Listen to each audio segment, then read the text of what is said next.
أعوذ بالله من الشيطان الرجيم بسم الله الرحمن الرحيم السلام عليكم ورحمة الله تعالى وبركاته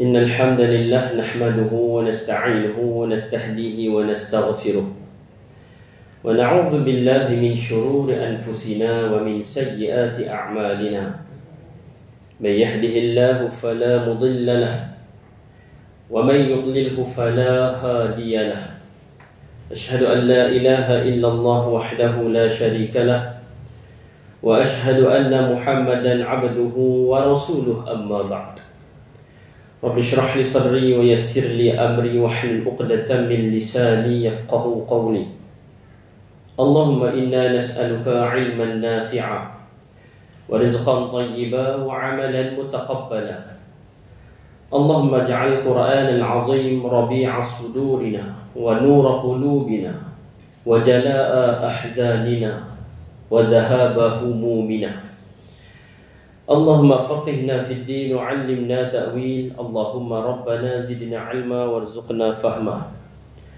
رب يسر ولا تعسر ربنا تمم لنا بالخير اللهم آتنا نفوسنا تقواها وزكيها أنت خير من زكاها أنت وليها ومولاها آمين يا رب العالمين. Alhamdulillah, pertama dan selamanya sama-sama kita merafakkan kesyukuran kita pada Allah Subhanahu wa taala atas segala limpah kurnia, nikmat rezeki yang melimpah ruah dalam kehidupan kita.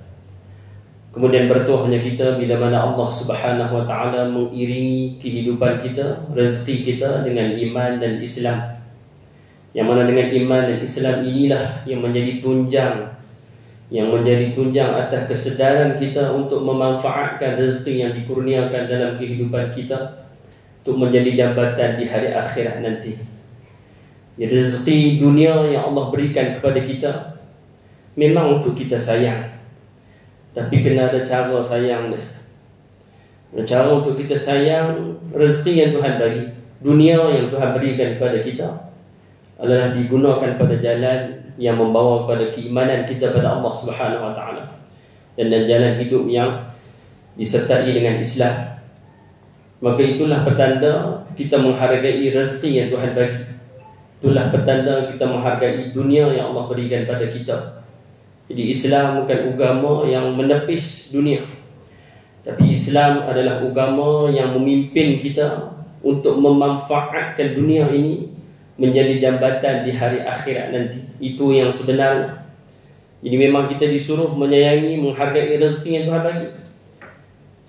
Kalau sebahagiannya salah faham bila kata Islam ni menolak dunia, langsung tak boleh ada dunia, langsung tak boleh nak senyum, langsung tak boleh nak bergembira. Tidak.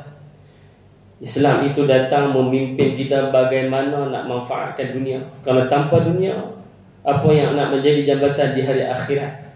Allah jadikan kita ni sebagai makhluk dia, hamba dia, apa pun jadi mesti ada sebab. Allah tak boleh ada sebab. Kita makhluk dia, hamba dia, mesti kena ada sebab. Nak masuk syurga kena ada sebab. Tak boleh syarat masuk syurga tanpa ada sebab. Kalau kita hamba, apa jadi mesti kena ada sebab. Kita terikat dengan asbab. Di dunia, asbab untuk kita ni mendapat kekuatan dan juga kesenangan di hari akhirat. Cuma cara untuk kita ni mengawal dan memanfaatkan dunia, itu semua perlukan kepada iman dan Islam. Dan itulah yang kita perjuangkan dalam kehidupan kita. Mana hakikatnya kita yang berada di sini adalah untuk memperjuangkan hidup kita, untuk menjadikan segala rezeki yang Tuhan bagi ini, dunia yang Tuhan berikan kepada kita ini sebagai manfaat dan jabatan di hari akhirat nanti. Dan semua ini takkan berlaku tanpa ada iman dan juga Islam. Itulah beruntungnya kita. Semoga dengan itu kita mengharapkan agar Allah Subhanahu wa taala sentiasa memimpin kehidupan kita, sentiasa memimpin umur yang kita ada ini untuk memanfaatkan rezeki yang ada, dunia yang ada ini sebagai jambatan di hari akhirat nanti.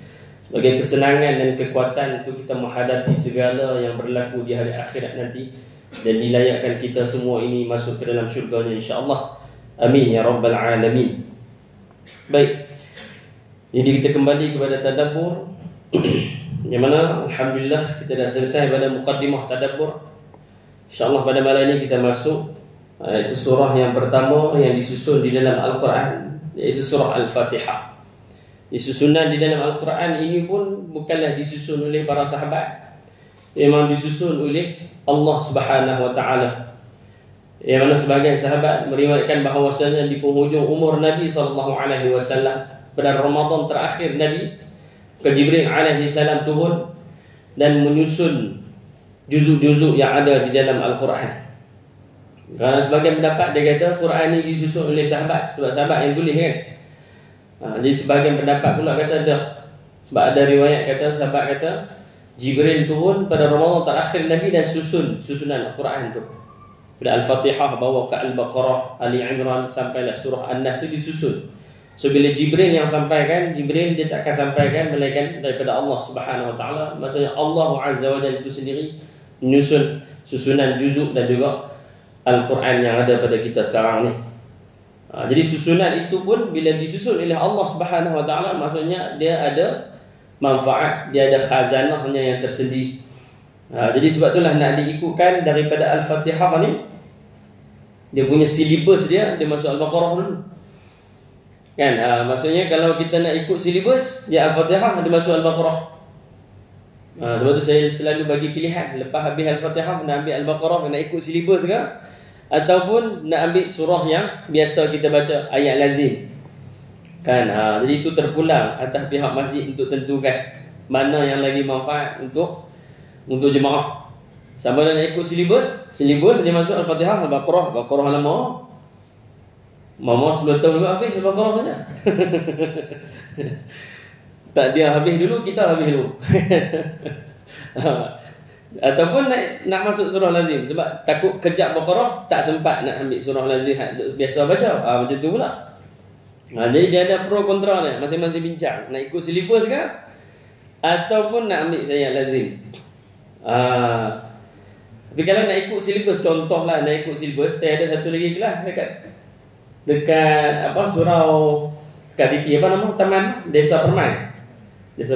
Situ masuk Al-Baqarah. So koklah kalau masjid ni ambil ayat lazim, nak ikut silibus masuk Al-Baqarah, pergi kuliah saya dekat Taman Desa Permai. Hari Sabtu minggu ke-2 dengan 4 kalau tak salah. Dia buat waktu duha pukul 9.30. Kalau contohlah kalau masjid ambil surah lazim, nak surah lazim pun nak belajar, nak ikut silibus pun nak juga, pergilah kat Taman Desa Permai tu, boleh ikut dia baru masuk Baqarah je tu. Macam tu lah. Jadi nak menggambarkan bahawa sebenarnya susunan daripada Allah Subhanahu Wa Taala, dan memang susunan ni dia ikut silibus. Memang kalau kita belajar Al-Fatihah habis ni, memang apa yang ada dalam Baqarah ni dia tafsir apa yang ada dalam Al-Fatihah itu sendiri. Macam tu. Okey. Jadi surah Al-Fatihah seperti yang kita dah maklum tentang asbabun nuzul. Last kita masuk asbabun nuzul kan? Ingat lagi?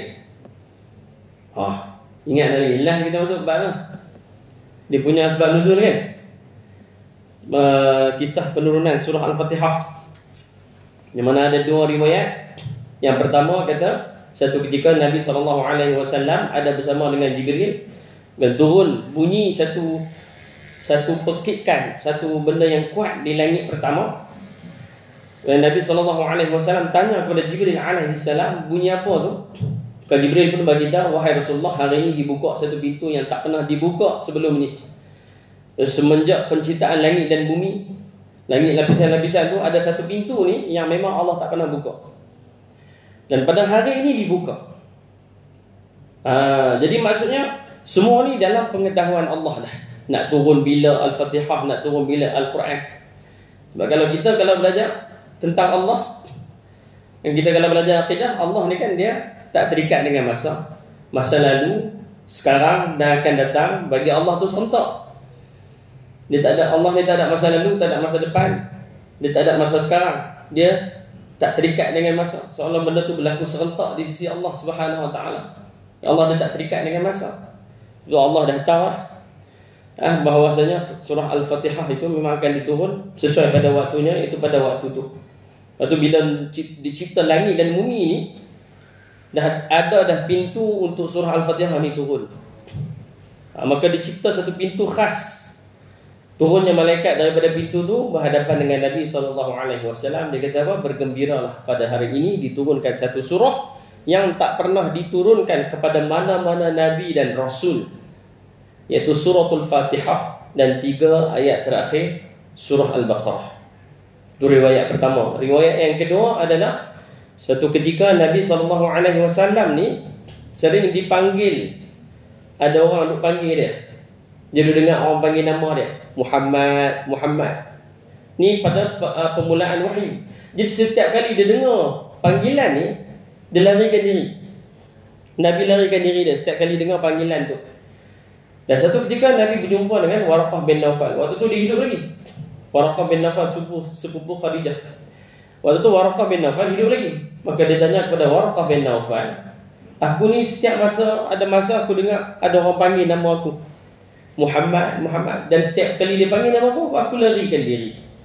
Maka Waraqah bin Naufal kata, wahai Muhammad, jangan larikan diri, kerana boleh jadi itu wahyu yang nak diturunkan kepada engkau. Maka bila dia dengar nasihat Waraqah bin Naufal, satu malam dia dengar lagi panggilan tu, Nabi tak lari. Nabi kakukan badan dia. Maka pada waktu tu barulah muncul satu malaikat beritahu dia sama juga, bergembiralah wahai Muhammad, hari ini diturunkan kepada engkau satu surah yang tak pernah diturunkan kepada mana-mana Nabi dan Rasul, iaitu suratul Fatihah dan juga 3 ayat terakhir surah Al-Baqarah. Bila disebut sebagai surah yang tak pernah diturunkan kepada mana-mana Nabi, maksudnya dalam kitab-kitab suci yang terdahulu tak pernah ada satu surah yang sama dengan surah Al-Fatihah.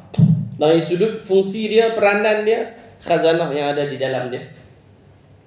Jadi sebab itulah salah satu nama bagi surah Al-Baqarah adalah Ummul Kitab. Yang pertama Ummul Kitab, yang kedua Ummul Quran. Ada 2. Yang pertama Ummul Kitab, dia bukan semata-mata ibu kepada kitab Al-Quran.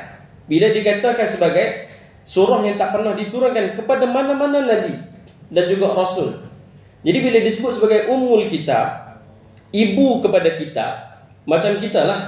Macam kita kata satu orang ibu, kan? Satu orang ibu itu adalah gambaran kepada anak-anaknya. Betul, kalau kita tengok budak-budak, kalau perangai dia baik, kita akan tanya apa? Baik budak ni, siapa dia mak bapak dia? Siapa dia mak dia yang ajak anak ni macam ni baik? Kalau kita tengok anak tu macam kurang hajar sangat ke, biadab sangat, siapa dia lah mak bapak dia jadi perangai anak macam ni. Kan kita tengok, kita refer kepada mak bapak dia, terutamanya ibu dia, sebab masa dia banyak dengan ibu. Jadi bila disebut Ummul Kitab, maksudnya apa yang ada di dalam Al-Quran itu ada pada surah Al-Fatihah. Sebab itu surah Al-Fatihah adalah ringkasan bagi Al-Quran. Adalah ringkasan. Dia bukan semata-mata muqaddimah, dia juga ringkasan bagi Al-Quran. Maksudnya apa? Apa yang ada di dalam Al-Quran semua ada di dalam surah Al-Fatihah. Betul, dia ibu kitab, Ummul Kitab ataupun Ummul Quran. Maksudnya segala yang nak disampaikan dalam ni semua ada dalam surah Al-Fatihah. Jadi kalau surah Al-Fatihah ni kita gagal untuk faham, susahlah kita nak faham yang ni. Sebab ni basic dia, ni asas dia. Kalau asas ni kita tak kuat, macam mana yang lain kita nak kuat? Mungkin kita boleh faham, tapi prinsip kita ni tak kuat. Bila prinsip ni tak kuat, itu yang kita mulai goyah. Kita mulai goyah kalau ada satu pandangan yang berbeza ke, satu pandangan yang menyesatkan dan sebagainya. Kita tak boleh nak beza mana satu sesat, mana satu yang benar. Sebab apa? Sebab prinsip tu tak kuat. Sebab kita punya prinsip ni tak kuat, jati diri kita ni belum ada. Sebab semuanya berasaskan dengan Al-Quran ni, berasaskan dengan surah Al-Fatihah. Dia ringkasan bagi Al-Quran. Semua yang nak disampaikan Al-Quran ada di dalam dia. Juga sebagian ulama kata apa yang ada dalam Quran itu adalah tafsir bagi surah Al-Fatihah itu sendiri. Sebab itulah kita biasa dengar baca surah Al-Fatihah sama dengan menyamai dengan membaca satu Al-Quran. Bila kita kata macam tu, dia salah faham. Tak payah baca ayat lain, baca Al-Fatihah cukup lah. Kita katakan baca Al-Fatihah sama dengan baca Quran, bukan dari sudut fadilat dia, dari sudut maknanya. Maksud baca Al-Fatihah menyamai baca satu Quran. Maksudnya apa yang ada dalam Quran ada dalam surah Al-Fatihah, diringkaskan di dalam surah Al-Fatihah. Maka membaca Al-Fatihah menyamai dengan kita membaca keseluruhan Al-Quran. Sebab itulah hikmahnya kenapa kita diwajibkan baca di dalam solat. Sekurang-kurangnya bila kita baca Al-Fatihah, dia telah mewakili satu Al-Quran. Samalah juga dengan kefahaman bila Nabi SAW bersabda, membaca surah Al-Ikhlas menyamai dengan 1/3 Al-Quran. Bila dia dengar hadis ni, dia duk faham baca 3 kali, 1/3. Baca Al-Ikhlas menyamai 1/3 Al-Quran. So dia kata kita baca 3 kali sama dengan baca 1 Quran. Bukan macam tu. Surah Al-Ikhlas 1/3 Al-Quran. Maknanya, sebab surah Al-Ikhlas adalah berkenaan dengan keesaan Allah. Jadi 1/3 Al-Quran ni cerita tentang keesaan Allah. Itulah maksudnya bagi satu Al-Quran, surah Al-Ikhlas menyamai dengan 1/3 Al-Quran. Kalau 1/3 Al-Quran menceritakan tentang keesaan Allah, yang mana kesimpulannya ada di dalam surah Al-Ikhlas. Itu maksud dia. Cumanya memang Nabi amal pun Al-Ikhlas 3 kali ni. Pagi dan juga petang Nabi baca Al-Ikhlas 3 kali, surah Al-Falaq 3 kali, surah Al-Nas pun 3 kali. Tapi bukan pada fadilatnya. Memang kita amal 3 kali itu sebab Nabi amal 3 kali. Bukan sebab amal 3 kali itu menyamai dengan baca satu Al-Quran. Jadi demikian. Jadi samalah juga dengan Al-Fatihah. Bila dikatakan baca Al-Fatihah sama dengan baca satu Quran. Lagi dahsyat. Yang tadi 1/3. Yang ni baca Al-Fatihah sama dengan baca Quran. Maksudnya dari sudut maknanya, bukan fadilatnya. Jadi itu Al-Fatihah adalah ringkasan bagi Al-Quran, sinopsis bagi Al-Quran, bahkan kesimpulan bagi Al-Quran. Itu hebatnya Quran, bila mana muqaddimah dia ada ringkasan, sinopsis, kesimpulan di situ juga. Selalu buku kesimpulan pada akhir buku, akhir kitab. Tapi tapi Al-Quran kesimpulan dia duduk depan sekali. Dia tak ada pada surah An-Nas. Kesimpulan bagi Al-Quran tidak terletak pada surah An-Nas, tapi terletak pada surah Al-Fatihah. Dia Al-Fatihah ni dia lah ringkasan, dia sinopsis, dia jugalah kesimpulan. Dahsyat. Semua dimuatkan di dalam surah Al-Fatihah. Itulah sebabnya dia ummul kitab, dia ummul Quran. Yang pertama. Yang keduanya, bukan semata-mata Al-Quran. Bila disebut ummul kitab, bahkan dia bukan ibu Quran saja, dia ibu keseluruhan kitab yang ada. Ibu keseluruhan kitab yang ada, yakni Zabur, dia ibu kepada Zabur, ibu kepada Taurat, ibu kepada Injil juga.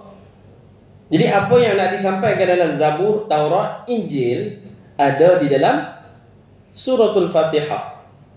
Kesimpulan yang ada dalam kitab-kitab yang terdahulu semua sama juga ada di dalam surah Al-Fatihah. Dan bila dia jadi ibu kepada kitab-kitab suci, maka dia jadi ibu kepada ilmu. Maksudnya apa? Belajarlah ilmu apa pun, bercanggah dengan surah Al-Fatihah, memadai, kita boleh tolak ilmu tu. Apa saja hujah yang sampai dekat kita, memadai, dia bercanggah dengan surah Al-Fatihah, kita boleh tolak hujah tu. Sebab dia ilmu. Bila dia ilmu, apa-apa yang bercanggah dengan dia, maka tertolaklah ilmu tersebut ataupun amalan tersebut. Demikian kehebatan bagi surah Al-Fatihah. Dan dia juga digelar sebagai Quranul Azim. Satu surah yang azim, satu surah yang agung. Dan kemudiannya dinamakan juga dia sebagai surah Asy-Syifa, surah penyembuh. Yang mana berasaskan daripada kejadian Abu Sa'id Al-Khudri, yang mana pada satu ketika dia melalui satu kampung. Dia melalui satu kampung, kemudian dia nak singgah kat kampung tu, dia dengan para sahabat yang lain. Bila dia nak singgah ke kampung tu, orang kampung tu semua musyriki, penyembah berhala. Jadi bila tengok keadaan tu, tengok orang Islam nak singgah kat kampung dia, dia halau. Tak boleh, orang Islam tak boleh masuk kampung ni, kena boikot. Nabi dan para sahabat awal kena boikot lah. Orang Islam tak boleh duduk kat kampung ni. Jadi mereka pun duduklah di pinggiran kampung. Kemudian ditakdirkan satu malam ketua kampung tu, ketua kampung tu disengat oleh kalajengking, bengkok tangan dia. Maka dia pun panggil lah segala jenis pawang yang ada di dalam kampung tu untuk rawat kesakitan dia tu. Tak hilang-hilang, berdenyut-denyut tu tak hilang, bengkok makin besar. Maka dia punya khadam, pembantu dia pun bagi tahu dia, suggest dekat dia, cadang dekat dia, apa kata kalau kita minta dekat umat Islam yang kita dah halau tadi tu, boleh jadi di kalangan mereka ni ada yang boleh menyembuh.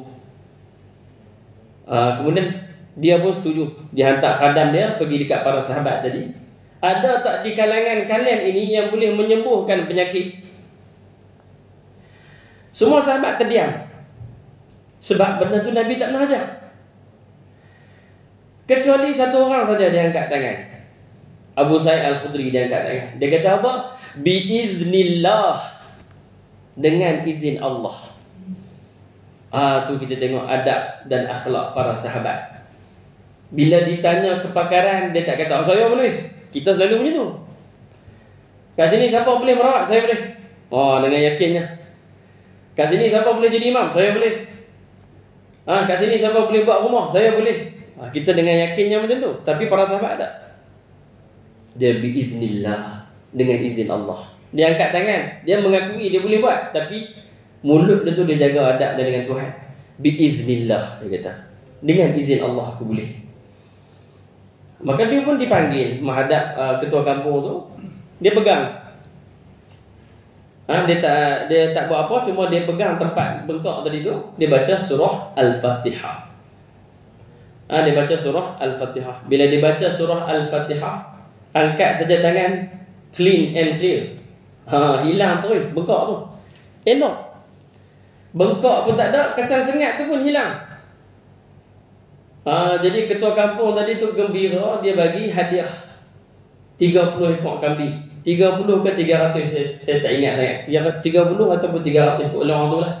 Tapi kalau kata 30 pun banyak lah tu. Kan? Jadi dihadiahkan kepada dia 30 ekor kambing. Sonok ketua kampung tu. Jadi para sahabat yang tengok kejadian tu tahan dulu. Dia kata, relax dulu Abu Sa'id Al-Khudri. Kita tak boleh sembrono. Kena tanya Nabi dulu, apa yang hang buat ni betul ke tidak? Dan kena tengok juga Nabi bagi ke tidak ambil kambing ni. Jadi sampailah diadukan perkara ni kepada Nabi SAW. Nabi pun datang. Nabi dia tak jawab, dia tak apa, tapi dia bagi satu soalan retorik, kita panggil. Satu soalan yang mana itulah juga jawapan. Nabi kata, wahai Abu Sa'id Al-Khudri, bagaimana kau tahu Al-Fatihah tu boleh jadi ruqyah? Jadi cukup dengan perkataan tu saja sahabat tahu, Nabi approve. Nabi bagi surah Fatihah ni dia jadikan sebagai ruqyah. Dan Nabi pula tanya dia, 30 ekor kambing tu ada balance tak? Maksudnya apa? Main sikit, takkan seorang je makan. Nabi kata 30 ekor kambing yang dapat tu ada balance lagi tak? Ada bagi lagi tak? Itu nak menggambarkan bahawasanya pemberian daripada orang kafir boleh terima lah. Hadiah daripada orang kafir tu boleh terima selagi mana tidak mendatangkan syak. Selagi mana bersih daripada syak, selagi mana bersih daripada syubhah, maka boleh diterima. Siap Nabi pula minta dekat dia kambing yang dihadiahkan kepadanya. Jadi tu, sebab itulah dia dinamakan sebagai surah syifa, surah penyembuh. Jadi kita pun sama, bila sakit apa-apa, sunnahnya baca surah Al-Fatihah terlebih dahulu. Sebab tu kalau kita tengok perawat-perawat mana pun mesti dimula dengan Al-Fatihah terlebih dahulu. Tu ibu pada penyembuhan. Yakin dengan surah Al-Fatihah, insya-Allah. Kan, Allah nak izin ke tidak, itu dengan izin Allah. Tapi yang penting kita pelbagaikan rawatan pada tubuh kita. Salah satunya memang tidak dinafikan ruqyah itu sendiri, itu utamanya dimulakan dengan surah Al-Fatihah. Buat yang tu dapat pahala sunnah, dapat fadilat syifa tadi tu. Sebab bila Nabi approve, bila Nabi mengaku benda tu boleh, dia dah jadi sunnah. Maka bila sakit apa pun bacalah surah Fatihah. Kan dia jadi sunnah, dapat pahala. Angkat bengkok dua lagi. Tak ada masalah, baca lagi. Dapat pahala sunnah, dapat pahala baca lagi. Dia tak jadi masalah. Adapun untuk wanita yang uzur, maka Al-Fatihah itu diniatkan sebagai doa. Jangan niat sebagai ayat Quran. Niatkan sebagai doa. Macamlah dengan ayatul kursi. Daripada tanya, Ustaz macam mana nak baca sebelum tidur? Takkan orang perempuan uzur ni tak boleh nak buat apa? Nabi baca Al-Mulk, baca Sajdah, 30 ayatul kursi. Dia kata ayatul kursi boleh, tapi niatkanlah sebagai zikir. Niat sebagai zikir boleh. Sama lah surah Al-Ikhlas, tu semua zikir dalam tu. Bukan niatkan sebagai zikir. Jangan diniatkan sebagai bacaan Al-Quran, diniatkan sebagai zikir. Maka hal itu diharuskan, dibolehkan. Baik, itu antara nama-nama bagi surah Al-Fatihah. Ummul Kitab, Ummul Quran, Quranul Azim, juga Syifa, penyembuh. Itu kehebatan bagi surah Al-Fatihah yang memang terdapat dalam riwayat-riwayat hadis Nabi SAW. Baik, jadi kita masuk pada ayat yang pertama. Dan keistimewaan pada surah Al-Fatihah, ayat yang pertama ni Bismillahirrahmanirrahim. Berbanding dengan surah lain, mana ada ayat pertama Bismillah. Surah Al-Fatihah saja yang ada Bismillah. Yang mana bukan ada Bismillah, yang ni Bismillah tu adalah ayat pertamanya. Jadi disebabkan dia je yang ada Bismillah, yang tu jadi khilaf. Yang tu yang menjadi khilaf. Ada dua khilaf muktabar. Yang ni ada yang kata ni adalah termasuk daripada ayat, ada yang kata ni tidak termasuk daripada ayat. Maka yang menganggap dia tidak termasuk daripada ayat, dibaca secara sir, dibaca secara perlahan. Yang menganggap ia sebagai ayat, dibaca dengan jihar, iaitu dibaca secara kuat. Kedua-duanya berpandukan daripada dalil yang sama, iaitu hadis Nabi. Banyak dalil dia, kita ambil satu yang menjadi kesamaan daripada khilaf ni. Adapun riwayat daripada Nabi SAW, ada satu ketika satu orang sahabat ni dia masuk ke dalam masjid Nabi. Nabi beritahu dekat sahabat ni, nak ada aku ajarkan satu surah yang tak diajarkan kepada mana-mana Nabi. Nak ada aku ajarkan satu surah yang paling agung di dalam Quran. Sahabat tadi tu kata, ya, mestilah guna. Maka Nabi pun dia buat hal dia dulu. Dia ada tetamu datang kat masjid kan, jadi layan tetamu ke semua dulu, tetamu kehormat semua. Bila dia dah layan, dia nak keluar daripada masjid, sahabat tadi tahan. Wahai Rasulullah, tadi hang nak ajak aku surah paling agung di dalam Quran. Maka Nabi pun bagi tahu dia, huwa alhamdulillahi rabbil alamin, huwa sab'ul mathani. Di situ ulama fikir, hadis ni tu yang jadi dua pandangan daripada hadis ni. Yang pertama, yang kata Bismillah ni tak termasuk, dia kata Nabi disebut huwa alhamdulillahi rabbil alamin. Nabi tak kata pun huwa bismillahirrahmanirrahim alhamdulillahi rabbil alamin.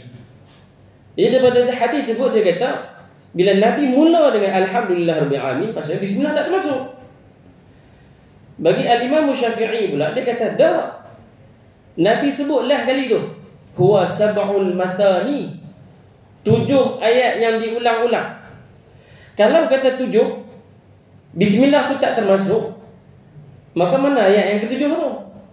Sebab kalau buang Bismillah tu dia jadi 6 ayat. Kan, kalau alhamdulillah tu ayat pertama sampailah dhalin tu ayat terakhir, maka dia hanya jadi 6 ayat. Imam Syafi'i kata, Nabi kata huwa sab'ul mathani, 7 ayat yang diulang-ulang, maka Bismillah pun termasuk. Dan Nabi sebut huwa alhamdulillah tu sebab nak acknowledge, nak bagi orang tu tahu tu surah Fatihah. Sebab kalau mula dengan Bismillah dulu, semua surah mula dengan Bismillah, kecuali At-Taubah kan. Kalau Nabi kata huwa bismillahirrahmanirrahim, surah apa? Semua surah mula dengan Bismillah. Jadi Nabi terus skip Bismillah tu supaya sahabat tu tahu tu surah Al-Fatihah. Jadi Nabi terus sebut huwa alhamdulillahi rabbil alamin. Yang hin the last tu disebut huwa sab'ul mathani, 7 ayat yang diulang-ulang. Maka Bismillah termasuk Imam Syafi'i kata. Ada mazhab yang lain dia kata tak. Sab'ul mathani, 7 ayat tu 7 poin. Maksudnya 7 isi penting daripada surah tu. Kan bismillah tu termasuk. Macam tu. Jadi masing-masing ada hujah. Agak-agak mana satu betul? Mana satu salah? Agak-agak mana satu salah? Baca pelan kan baca kuat? Boleh jawab? Agak-agak mana satu yang salah? Yang baca pelan ke yang baca kuat? Yang baca kuat salah. Yang baca kuat kan yang baca pelan yang salah. Yang salah tu menyalahkan. Dia hak baca pelan dia kita salah. Tu salah tu, tang tu salah. Kita hak baca kuat kata dia baca pelan salah. Yang tang dekat situ yang salah. Yang mana kedua-duanya daripada hujah yang sama, daripada dalil yang sama. Maka yang salah bila duk saling menyalahkan tu, duk gaduh tak habis sampai ke sudah, sampai kiamat tak gaduh. Sebab dia pegang hujah yang sama, kita pegang hujah yang sama. Yang mana di hari akhirat nanti saja yang kita akan tahu, Allah akan tentukan mana pandangan yang betul. Siapa hak betul dapat 2 pahala, tak betul dapat 1 pahala. Selesai. Jadi jangan menyalahkan. Dia tak boleh salahkan kita pun tak boleh salahkan dia. Di situ salah tu. Salah adalah menyalahkan.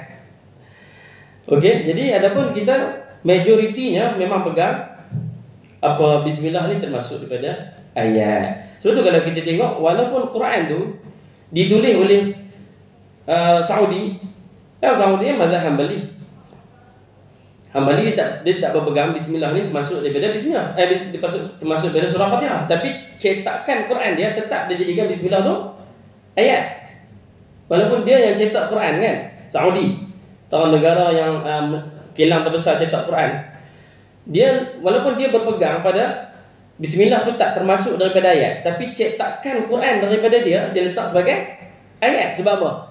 Sebab memang majoriti satu dunia. Majoriti yang pegang bismillah tu termasuk pada ayat. Maka dia jadikan cetakan Quran tu, bismillah tu dikira sebagai ayat pertama. Walaupun dia tidak berpegang dengan bismillah tu ayat pertama. Okey? Tu sedikit sebanyaklah tentang pendedahan bacaan bismillah. Jadi bismillah dengan nama Allah. Di sini kalau kita lihat dimulakan dengan ba al-isti'anah, iaitu ba pohon pertolongan. Contoh kalau kita kata betul bil qalam. Aku tulis dengan dah ada ba bil qalam. Aku tulis dengan pen. Dengan.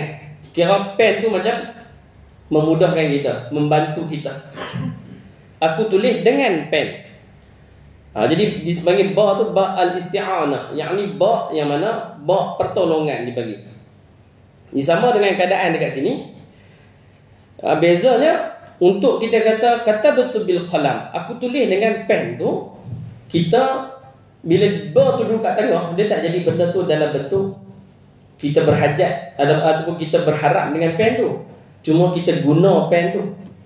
Berbeza kalau ba al-isti'anah ni duduk depan, bismillah.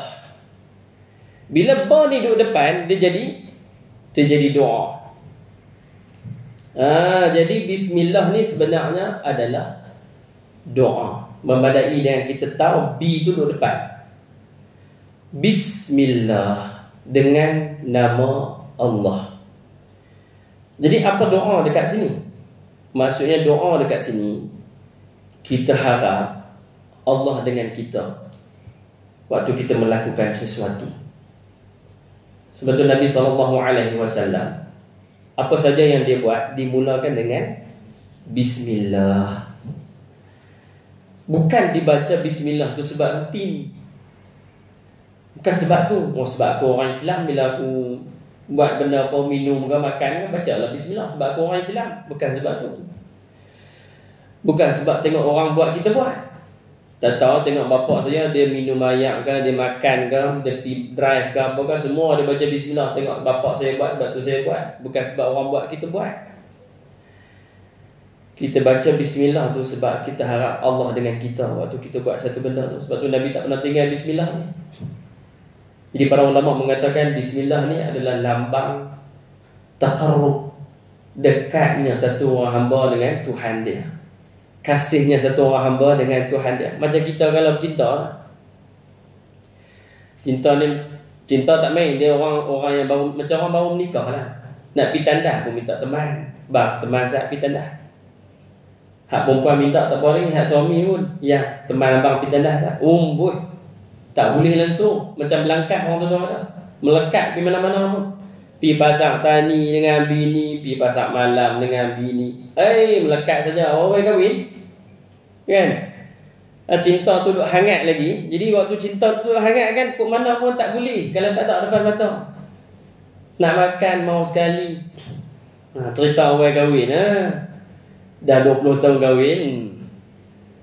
Menduat dengan kau. Suami senyum dekat dia. Senyum-senyum apa dekat dia. Tu dia 20 tahun kahwin punya cerita. Kalau orang kahwin dulu, nak makan sekali, minum sekali. Minum pula tak mau pakai cawan lain, mau cawan yang sama. Pinggan-pinggan yang sama kalau boleh. Kan? Punya melekat tu. Kalau cinta tu masih hangat. Macam itulah seorang hamba dengan Tuhan dia. Makan pun nak kena teman. Bismillah. Dia nak Tuhan teman dia. Minum pun nak Tuhan teman. Bismillah. Tu kita harap Tuhan dengan aku. Tuhan dengan aku waktu aku makan, waktu aku minum. Tu lambang kesetiaan, kecintaan. Tak boleh kalau tak ada Tuhan ni. Dengan apa yang dia buat. Dia drive nak Tuhan teman. Masuk bilik air nak Tuhan jaga dia. Tidur nak Tuhan teman dia. Semua macam orang hangat bercinta. Pergi mana-mana nak kekasih dia teman. Macam itulah dengan dia dengan Tuhan. Tu Bismillah tu lambang kecintaan kita pada Allah. Melangkah masuk rumah, Bismillah, nak Tuhan teman sekali masuk rumah. Minum nak Tuhan teman, makan nak. Buat apa pun macam kekasih. Nak Tuhan teman, buat apa pun.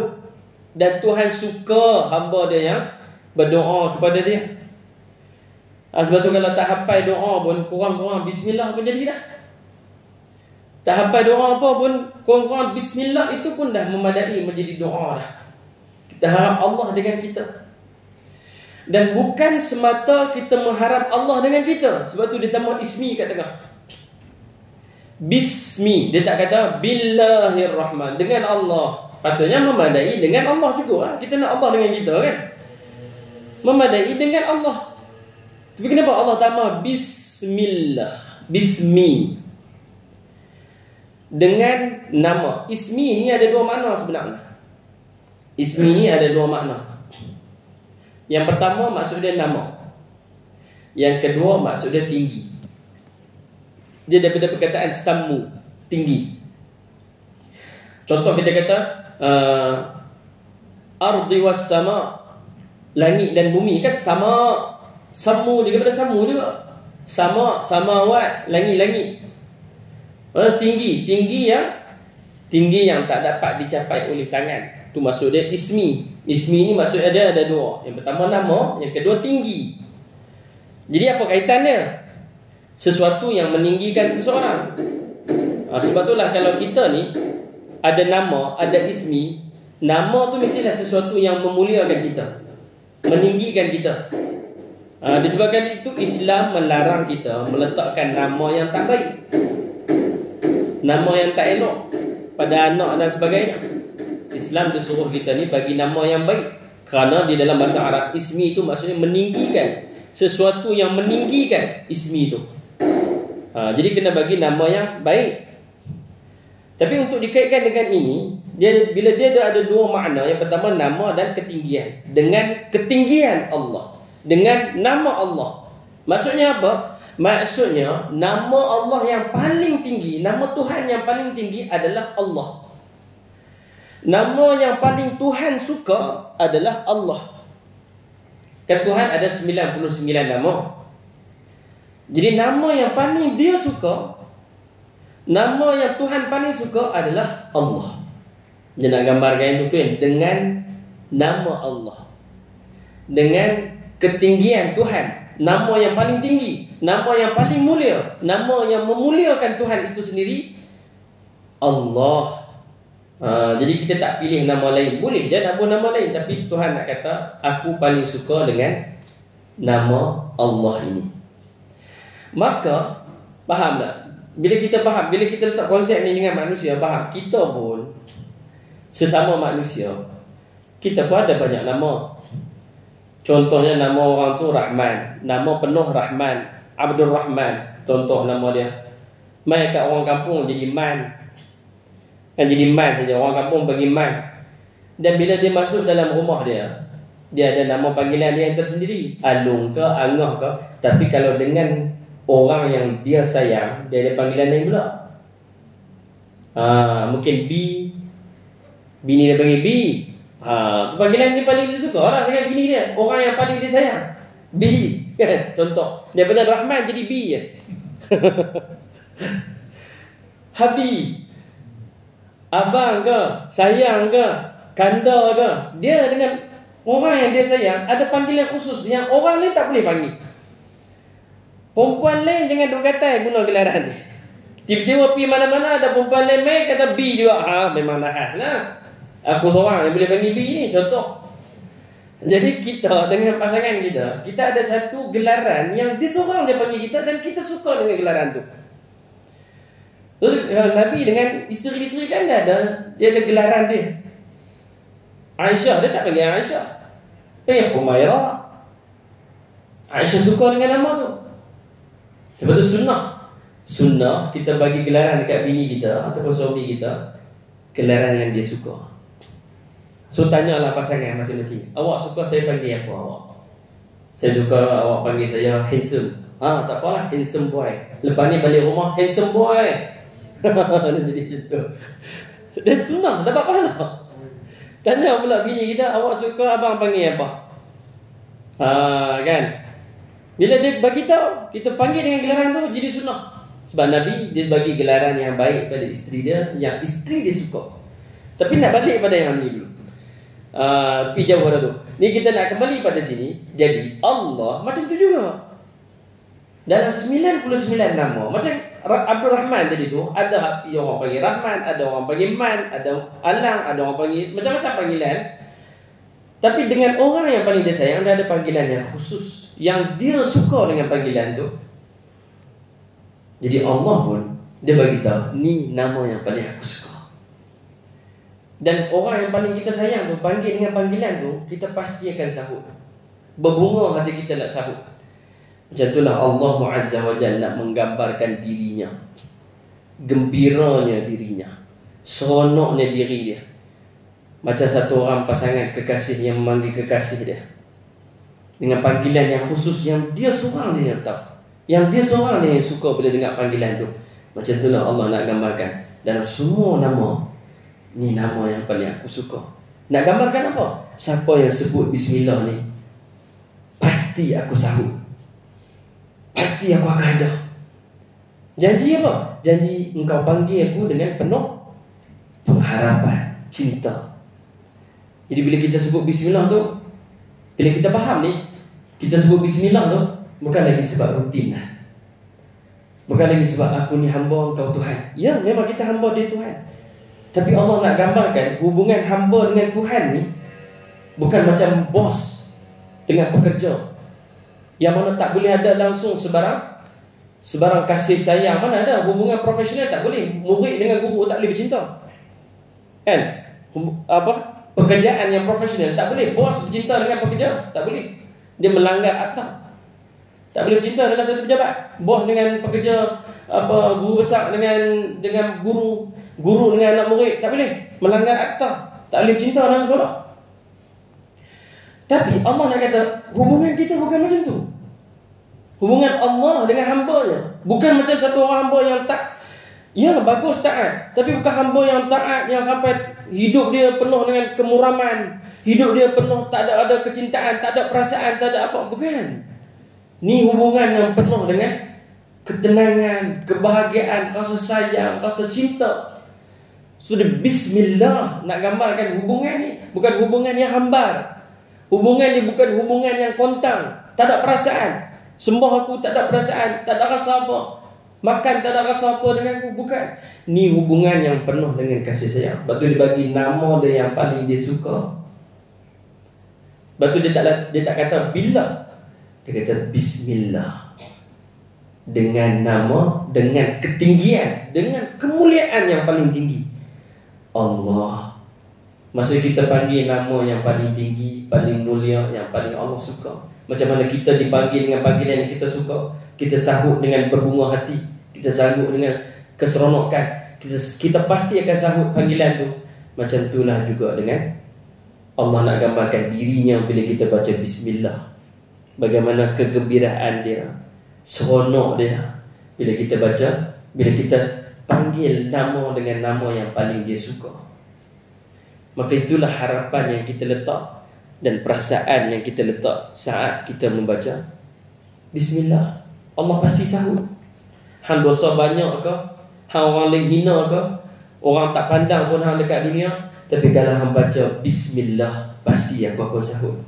Pasti aku akan pandang. Orang lain tak pandang pun aku akan pandang. Orang lain tak suka dengan wajah kau, orang lain tak suka dengan pekerjaan kau, orang lain hina apa yang kau dah buat di masa lalu, tapi sekali dia baca bismillah, Allah tak kira, Allah akan pandang dia dengan penuh kasih sayang. Jadi sebab itulah bila kita baca bismillah ni pun sebenarnya memadai hati kita dah tenang. Bila kita baca bismillah pun, kita tak kisah makan seorang-seorang ke, minum seorang-seorang ke, hidup bersendirian ke, buat apa pun semua orang tak peduli kan? Kita tak kisah. Sebab kita tahu ada satu kuasa, ada satu kehebatan yang sedang memandang mulia dan dengan penuh kasih sayang hidup kita, diri kita. Orang lain tak kisah pun kita makan ke minum, tapi yang satu ni kisah. Bila mana kita baca bismillah, memadai memberi ketenangan dan kebahagiaan dalam hidup kita bila kita mendalami bismillah itu sendiri. Jadi demikian pengajaran yang kita boleh dapat dengan bismillah setakat ini. Ada banyak lagi pengajaran dia. Pengajaran bismillah ni banyak. Dia tak masuk Rahmanir-Rahim ni, baru bismillah. Sebenarnya ada banyak lagi pengajaran dia yang kita akan sambung tentang pengajaran bagi Bismillahirrahmanirrahim pada kuliah yang akan datang. Sebab kalau saya sambung ni mau 9.30 baru habis. Dekat saya seorang, saya dengan mic yang tinggal lagi ni. Okey. Jadi insya-Allah setakat itu sahaja. Semoga kita mendapat ibrah, pedoman, motivasi dan juga semangat terus kita istiqamah di atas landasan yang disediakan ini. Dan semoga Allah Subhanahu wa taala memberikan kita ganjaran atas usaha ini dan memberikan kita kekuatan untuk beramal dengannya insya-Allah. Amin ya rabbal alamin. Segala baik daripada Allah Subhanahu wa taala, yang kurang, yang lemah, yang buruk adalah daripada diri saya sendiri. Kita tangguh majlis ini dengan tasbih kifarah dan suratul asr. Subhanakallahumma bihamdika nashhadu an la ilaha illa anta nastaghfiruka wa natubu ilaik. Bismillahirrahmanirrahim. Al-'asr innal insana lafi khusr illa alladhina amanu wa 'amilus solihati wa tawassaw bil haqqi wa tawassaw bis sabr. Assalamualaikum warahmatullahi taala wabarakatuh.